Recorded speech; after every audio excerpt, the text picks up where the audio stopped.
The following podcast is a W2M Network original production. Visit W2Mnet.com for all of our other great podcasts, plus news, reviews, articles, and opinions from the worlds of wrestling, video games, football, and entertainment. Wrestling to the Max NXT Review. I'm taking back what's mine, I ain't giving in to what they tell me. Nah, I ain't listening. Can't deny I was made for this. Shove it back in the faces and say Ladies and gentlemen, welcome to another edition of Wrestling to the Max NXT Review. This one is for August 30th, 2017. And of course, we are brought to you by W2Mnet.com. That's right, the place where you go find all our great content and a lot more. Hey, and make sure you go subscribe at Wrestling to the Max. That'll, of course, get you everything. And, it's a one-stop shop. Maybe you could go ahead and rate, maybe send 5 stars our way, maybe let people know about the show. That'd be awesome. It gives us some, more people to be able to see what we're doing here. And also when you comment, we get to know what you guys think about the show. We'd appreciate you do all that. And, it just like, once again, it gives us a little bit of help. Hey, and don't forget, we are also brought to you by 411mania.com as well as Last Word on Pro Wrestling. That's right. That's the .com that you need to go to find those guys. And we appreciate all of you who've already done that. Of course, I am Gary Vaughan. Along with me is your host, Paul Leazar. Heyo.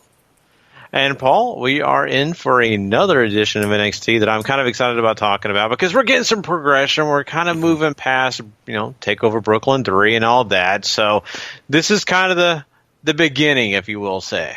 I absolutely agree with you because we are back in full sail. We're back to continuing forward all of the great stories that they started at NXT TakeOver, and that's namely what the heck is going on with Adam Cole, Bobby Fish, and Kyle O'Reilly walking around NXT.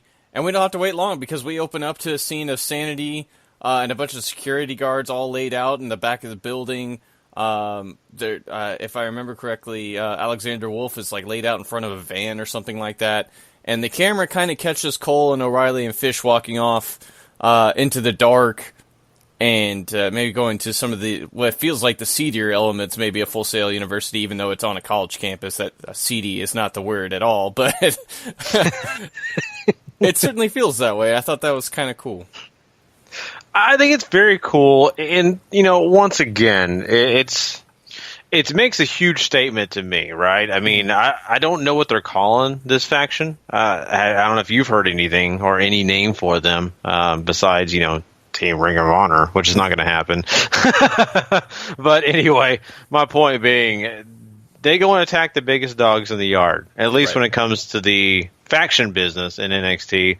And I think it's a really interesting move. I think it's an important move for them to be stamped on to this NXT and showcasing that they are the biggest, baddest team to worry about. And, I think it's really cool. Now, am I happy per se about it?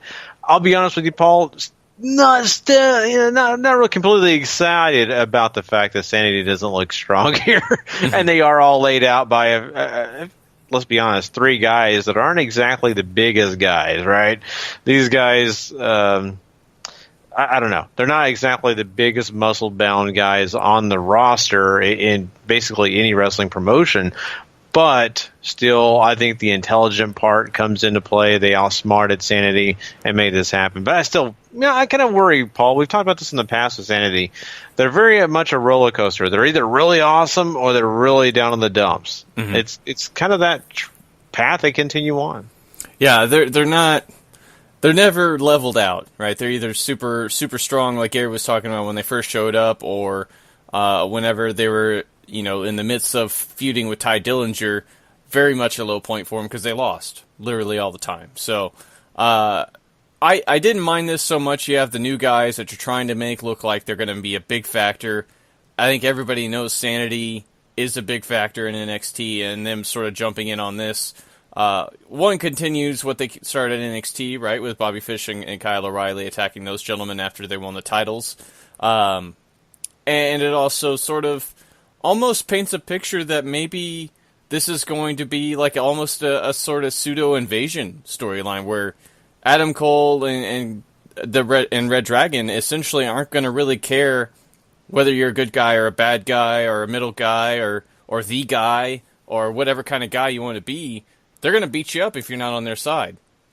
And I think that is a very interesting twist to take on this because, I mean, as far as NXT history goes, you don't really have a quote-unquote invasion storyline that they've ever done. And if that is the route they're going here, I'm actually really, really excited to see where we are maybe come October, December, the winter months, and just how hot this place could get. I totally agree with you, and once again, I don't know what the name of this faction is or what it could be. Mm-hmm.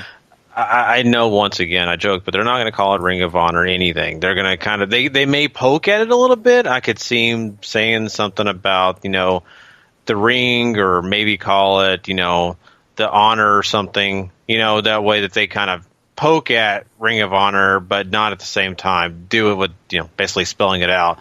So saying all that, there are multiple guys. You've mentioned this in the past. There are multiple guys coming in from Ring of Honor. You got Lio Rush is showing up on the scene soon. You've also got Donovan Dijak coming up here. Mm-hmm. And who knows, in the near future, they may even sign somebody else from Ring of Honor that we're not even thinking of. And though, with the guys we know right now, there's 5 eligible guys to be a part of this faction that could pretty much take over this entire, promotion pretty much. Really, the only thing they're missing is maybe a women's champion. And, maybe they find some way around that. Maybe they find one of the current NXT stars in the women's division to kind of join in. That way they could try to do what I've always wanted Sanity to do and take all the titles. Mm-hmm. That's what I've always wanted to see with Sanity. If Sanity's not going to do it, I'm okay with these guys doing it. I love reDRagon. Been a big fan of theirs forever. If they're the tag champs in NXT and Adam Cole becomes the world heavyweight champion for NXT, heck, I'm game. I love all those guys. So it's going to be interesting. I'm excited like you are. I think this is something that's going to be special if they do it the right way. And I think NXT is the one promotion I kind of trust to do it the right way. Yeah, I kind of agree with you on that front just because they've already made these guys feel like a very serious threat. And they did that at the beginning of the original Invasion storyline back in 2001 WWE, and then it just sort of fizzled out. So I think if maybe it's a short-term thing, maybe no longer than 6 months, you probably have a pretty solid story on your hands here to go with. Yeah, and here's the thing about this, Paul. You're kind of going back in time when we're talking about, the WCW invasion, right? Mm-hmm. Well, all the biggest stars from WCW were not there. Mm-hmm. We had a couple big stars, but we really didn't have the bigger stars. Bill Goldberg didn't come. You didn't have Sting come. You have a laundry list of big names from WCW at the time that did not make the trip over. And that kind of affected the invasion. At least for me personally, I was a huge WCW fan at the time. I was really looking forward to those big matchups. It never happened for me. This is a different story. Right now where we sit, I just bragged on them, and I'm going to brag on them again. All the guys that are already involved in this faction, I'm a fan of. They're the top-notch guys that could come over and do something special, and they'll add some more. So I think this is different. I think this invasion has a lot more opportunities compared to the WCW invasion in 2001. Mm-hmm.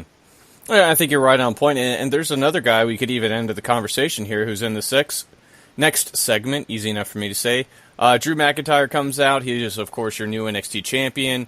Comes out talking about how everything he sacrificed along the way for his dream of being a champion of this caliber has finally come true. 17 years, culmination, all that great stuff. He calls out everybody in the locker room and specifically names the 3 gentlemen we were just talking about, Adam Cole, Kyle O'Reilly, Bobby Fish. And if they all want a shot, they're on notice. You just got to step up and ask him like a man.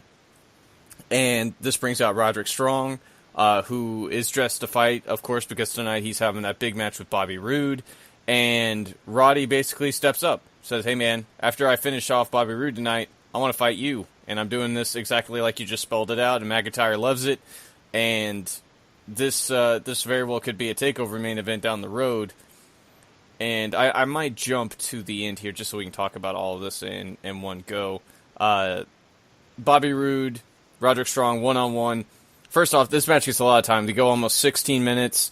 This match is absolutely incredible. One of the best I've seen all week. Roderick Strong ends up pulling out the win with 2 ends of heartache. back-to-back to send Bobby Roode packing. He gets his big win, and McIntyre shows up at the top of the ramp to sort of hold up the belt and basically tell Roderick, he sees what he just did. It's time for them to have their big fight. However, here comes Adam Cole, Kyle O'Reilly, and Bobby Fish. They lay out McIntyre. Roderick does nothing, which may or may not mean something. And here comes security and William Regal, who basically chases him off like he's an old man trying to get kids off the lawn. I was laughing so hard going into the end credit scene for NXT. Yes, I love that. That was, oh my God, it was hilarious. But, that's something that's, kind of fun when it comes to, we got William Regal and guys like that, just very stoic and doing, so I appreciate that. Okay, so I think, I want to start out with basically the little promo here, McIntyre has come a long way. Mm-hmm. A long way since his early days with WWE, and when it comes to being on the microphone. And I think he's a great champion just by the way he speaks. You believe it, you feel it, you feel like that the NXT championship is important. That's great. That's what we need. And so I'm very excited about that. I like the fact that, he's ready to take on anybody. And then you throw in the one guy that honestly was up for that championship, Roderick Strong. It's common sense and makes all, I think, the fans kind of get giddy because we know Roderick Strong and McIntyre are going to have a great match whenever they take on each other, right? Well, we've already seen it once, and it didn't get finished because, Bobby Roode screwed it up. Mm-hmm. And I think once we actually get to see that matchup without Bobby Roode getting involved, it's going to be a lot more fun. I think it's going to be an even better match. So that's what's exciting about that when they did that whole promo and you knew Roderick was coming out. So with all that being said, I think they did a good job here. I think it needed to be done. We needed to establish who the champion is, what he's about, especially for the folks watching NXT that didn't follow him around in the Indies, didn't follow him over to Global Force Wrestling, or actually at the time it was Impact Wrestling. So I think this is really well done. I think they needed to do it. Okay, so we move on to that amazing match. You're not wrong. I thoroughly love this match. And I'll be honest with you, Paul, I was waiting pretty much all day to find out what you thought about this because I was kind of concerned I was giving it too much credit. I really felt like, Gary, you're just saying this because it's Bobby Roode, it's Roderick Strong, you're just putting in your fandom here. It's not... I really feel like it was good. I was really happy to watch it and to see the way that they finished it out with Roderick Strong coming out looking really good. I was really thrilled and excited for him and, of course, for this match. So I'm glad to hear that you enjoyed it as much as I did because I was really getting fearful that I was just being a super fan or, as they say, mark for this match. Yeah, I got no problem with saying this is absolutely one of the best matches I've seen all week. We'll talk about another one on our actual main Wrestling to the Max episode 262 part 2 later on today from Lucha Underground, which was another absolutely phenomenal main event. Oh my God, yes. Oh, I can't wait. You have to tune in for that show, people. Trust me, do not miss it. Come and check us out. You got to hear that conversation. So. Mm-hmm. Yeah, but and to kind of talk about the ending here with, the guys, I want them to have a faction name so I could just say the faction name instead of saying, these three guys. With Adam Cole and company attacking, McIntyre here, I think once again, they're showcasing they are the big dogs. They don't care who you are or what you're about, but they are coming for the gold. It's apparent they're attacking the champions. I haven't seen them really start attacking other people for the most part from what they're showing us. It's about who needs to be put down, and those are the people that are at the top. So I love this statement, and they cap off the night with it. And, hey, it makes you want to watch more. I cannot wait for next week's NXT. I really, really can't because I want to see Adam Cole get on the mic and say, hey, you saw what we did. Now let me tell you what we did and why we did it. Mm-hmm. Yeah, we still don't know exactly why they're here other than to wreck shop, which, honest to God, works for me. But if they have some bigger plan, bigger scheme at play, I'm ready to hear it. But I would not be shocked at all if this gets teased out until maybe next month sometime, just to keep people guessing. Mm-hmm. Oh, I think you're right. I think they'll keep us guessing, and they'll keep us wanting more, just like they got us wanting more now. Mm-hmm.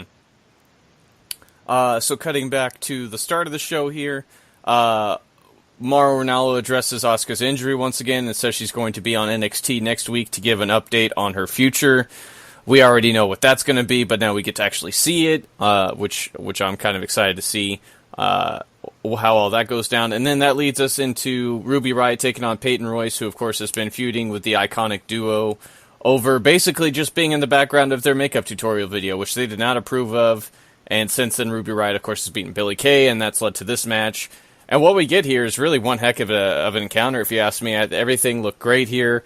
The crowd was super invested. I thought Peyton and Ruby had great chemistry together, and it all worked out. And that leads us to the finish here, where Billie pulls Peyton out of the ring after she's about to get pinned.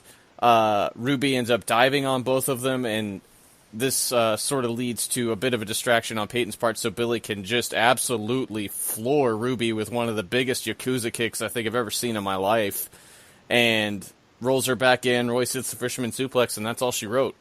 So, might be time for Ruby Riot to go try to find some backup.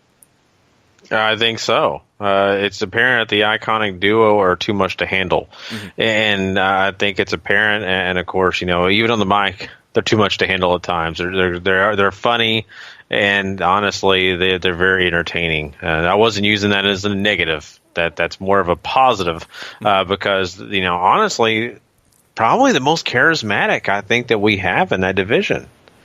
I'm trying to think of who else is more charismatic in this NXT Women's division than Billie Kay and Peyton Royce.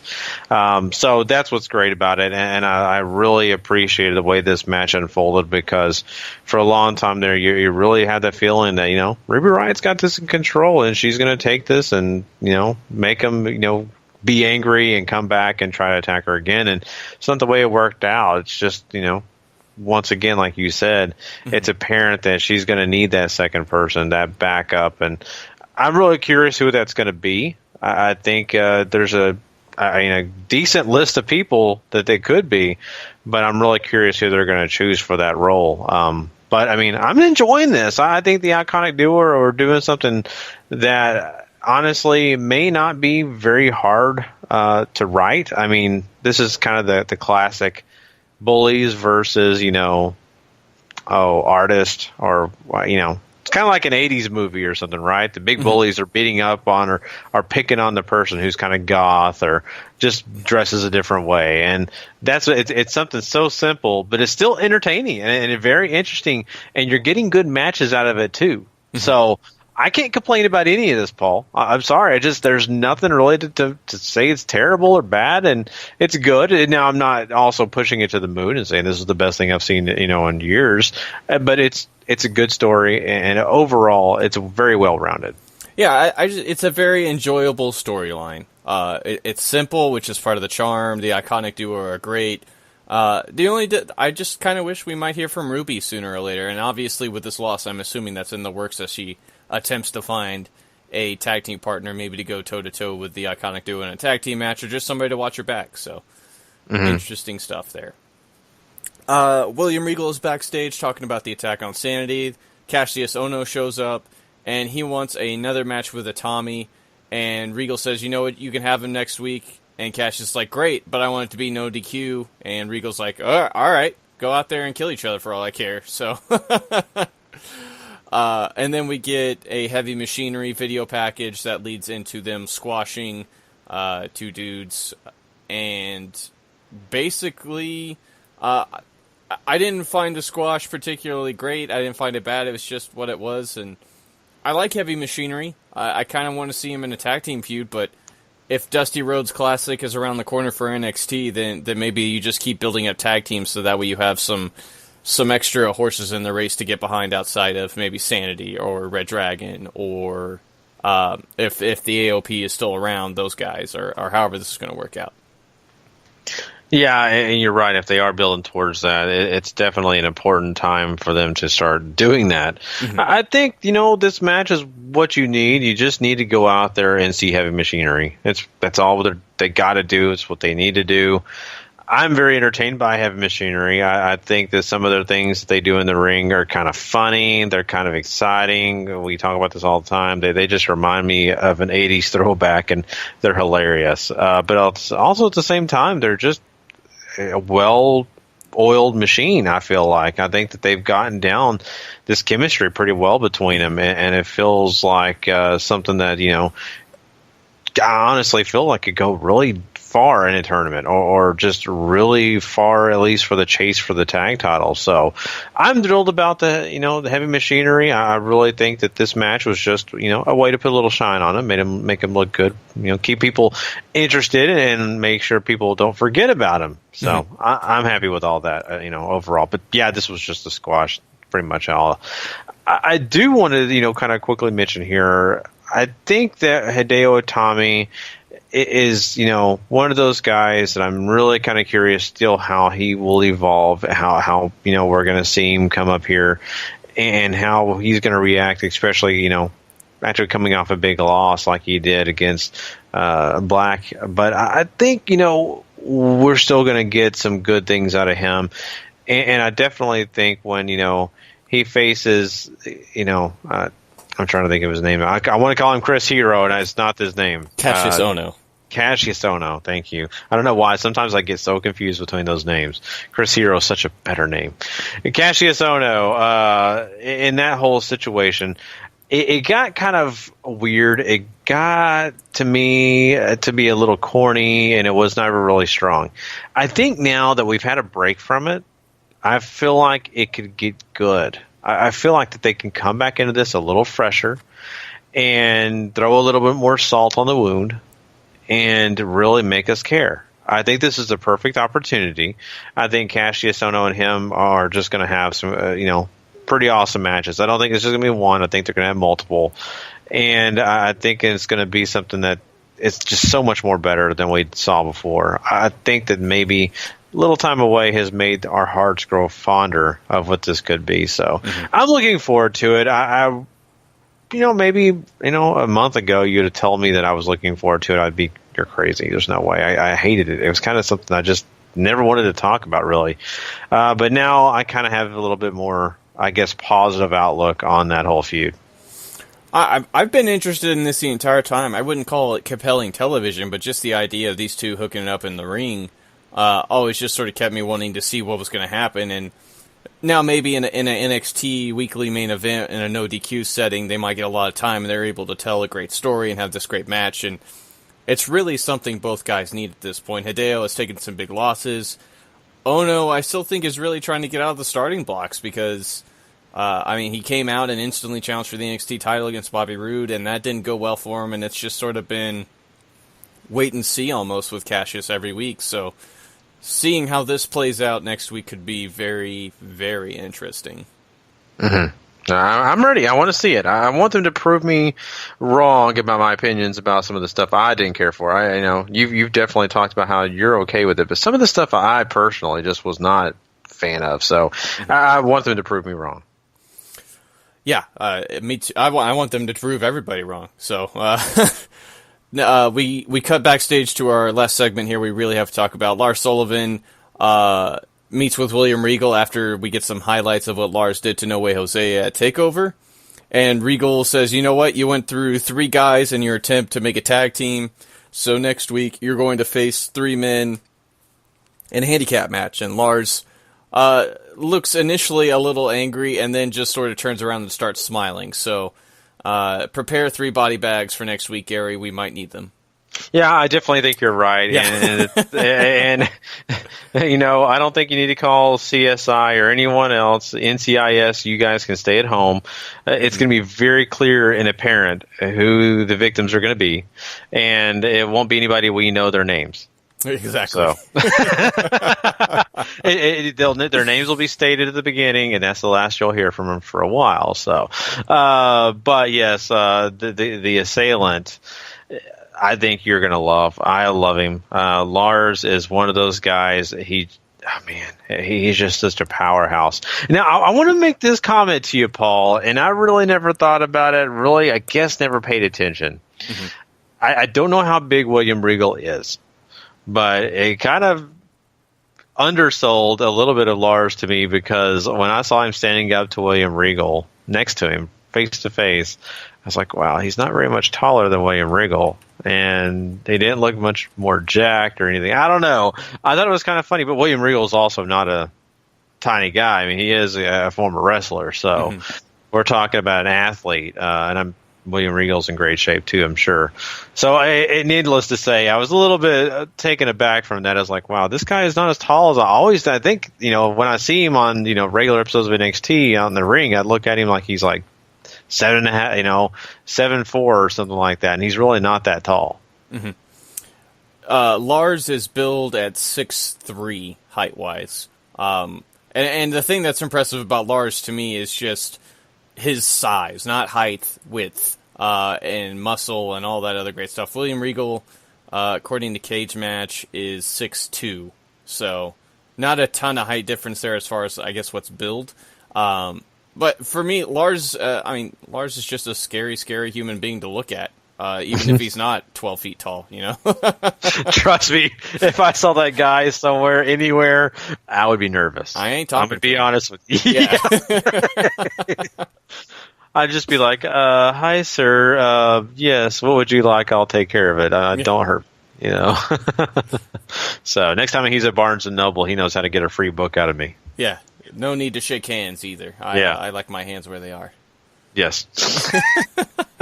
I can't wait till next week, though, to see him victimize these three guys. It's going to be fun. Absolutely. Absolutely. So you got that set next week. You got that no DQ match set next week. You got Asuka's thing next week. And then they also advertise Cesar Bononi taking on Andrade Cien Almas once again. So lots of stuff to look forward to next week. But that does it for this week's episode of NXT, Gary.